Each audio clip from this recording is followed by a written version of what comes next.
In this episode, we're going to look at using apt file on Ubuntu and YUM provides on CentOS to see which package provides that file you're missing. Say for example that you're looking for a command, or maybe a library to compile against, but it's missing on your system. You know what the file path should be, but you're just not sure which package provides that file.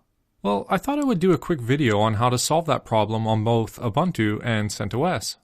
I know this is something that you're not likely going to do every day, but if you run into a situation where you need to install a package because of some missing files, this episode will likely help you out. Our first example is going to take place on an Ubuntu 14.04 machine. Let's start with a deliberately simple use case. Say that we have a dependency on etc apache2 apache2.conf. As you can see, it's missing on our system. But let's say there's some dependency on it and you want to get it installed. How do you know which package provides it? Well, you likely already know which package provides it, but we can use the apt file command to tell us for sure. Unfortunately, on Ubuntu, this command is not installed by default, so let's install it now by running sudo apt-get install apt file.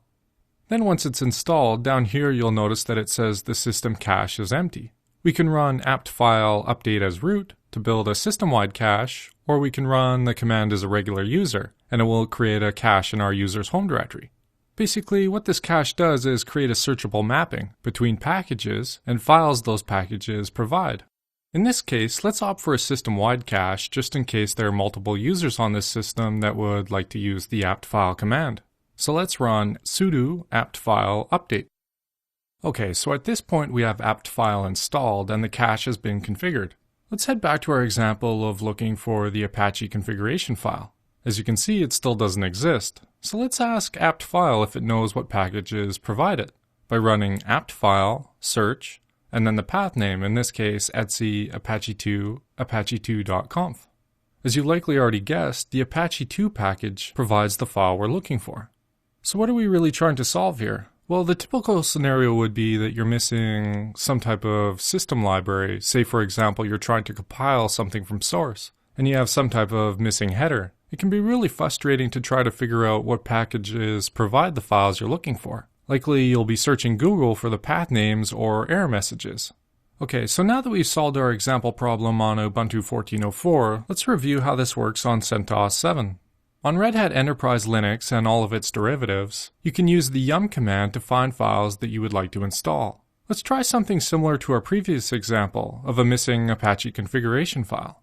On CentOS, the configuration file is located in etc httpd conf httpd.conf, and as you can see, it's missing on our system too.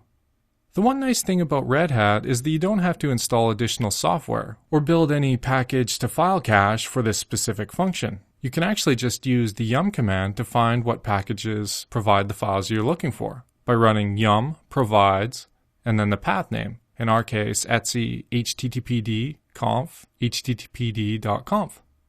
And as you can see, there's two packages that contain our file. These are actually the same package, just different version numbers. I should mention that yum provides can also be written as yum what provides. These two commands are aliased together, so that you might see some documentation out on the net that says yum provides or yum what provides, but they're actually the same thing. This is pretty much it for this episode, and as I said earlier, this isn't something you're likely going to be using every day, but if you run into a situation where you need to install a missing library or a system utility, these commands will help you solve the problem. Alright, that concludes this episode. Thanks for watching. If you would like to get notified about future episodes, please subscribe to my mailing list. You can do this by going to the Get Notified link in the header and entering your email address. Have questions, comments, or concerns about this episode? What about episode ideas? I'd love to hear your feedback, either good or bad. Shoot me an email, justin@sysadmincasts.com.